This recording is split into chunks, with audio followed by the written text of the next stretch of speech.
for people who are, let's say, in a current relationship and all of what you just said is familiar to them, or a lot of it is familiar to them in their life, what are some common pitfalls that you see for people in getting out of that relationship? Because I know that so many people struggle to get out of it, and there's so many reasons why. So how do you see that? Absolutely. The most common struggle people have is you're triggered into your wounds.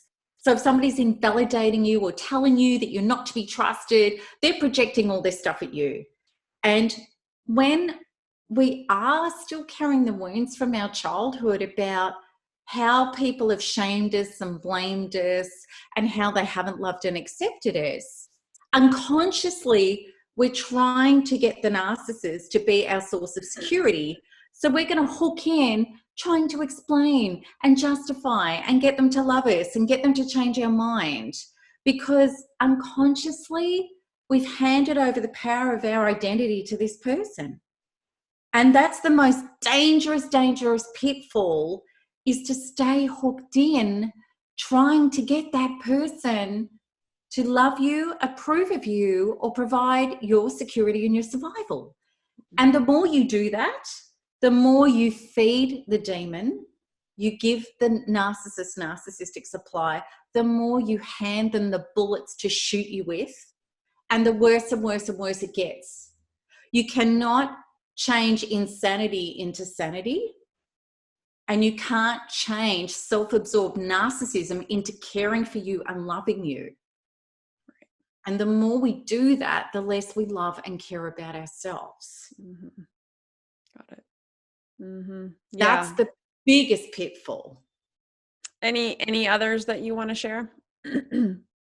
Trying to absolutely get other people to see what this person is, because narcissists are very, very skilled at what we call street angel, home devil. They're very, very good at charming people and getting everybody to think they're wonderful. And then they come home and shut the door and abuse you horrifically. Mm-hmm. So people think you're the crazy one.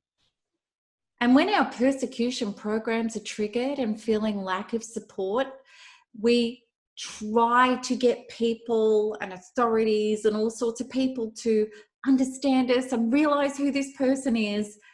And then that really sets us up for a lot of abuse by proxy, because people think we're crazy. People think we're the abuser. Mm-hmm. And it just gets worse and worse and worse. So if people watching right now are coming to an understanding that they think they are in a narcissistic relationship, what are some steps they can take to begin to heal, figure out what they're going to do, all those kinds of things? The first thing is you really have to detach from that person as your source and trying to change them. We don't ever have any power to change anybody else anyway. And with a narcissist, that is hugely highlighted, because the more you try to control this person who's out of control, the more you're going to get out of control.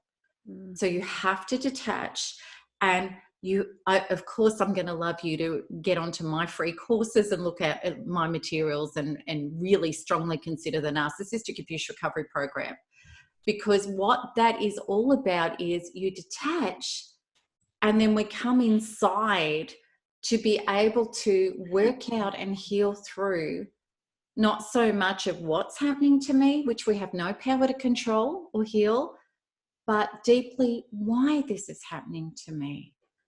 What are the parts of me that are getting triggered and hooking in and handing power over? What parts of me are still playing out this unhealed child within that's in an adult's body? And that can be, this is not about blaming ourselves. This is about taking our power back. And Andy, just quickly, because it's something people can understand. I used to, with the narcissist, he would pull abandonment with me and walk out the door, and I would hang on to his leg, and I even threw myself on the car to stop him driving off, and he would leave, and I would shake and vomit and be so traumatized. And what I discovered in my deep healing, I had a 3-year-old little girl inside of me that went through a huge abandonment event with my parents at 3, where I thought I was going to die. And that 3-year-old little girl was getting triggered. And he'd worked that out very, very quickly. When we met, you know, he was like, well, you know, people have left you. I will never leave you. You are my life partner, my soul partner for life, and I will never leave you.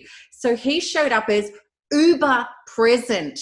And my little girl went, and I went, oh my God, this is it. You know, I'm so safe and protected by this man. But then, as all narcissists do, he turned that wound against me.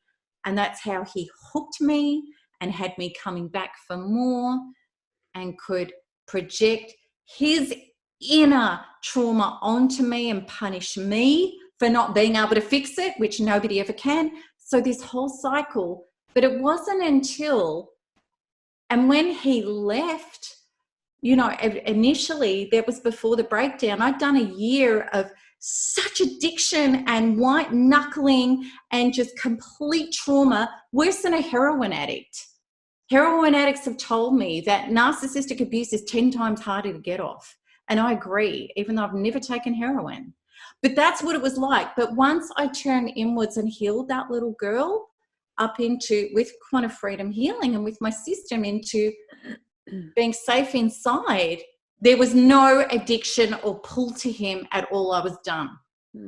So we can very quickly, it's like Prima Chodron, you know, so famously said that, you know, nothing stops in our life until we're able to really get the lesson. Right.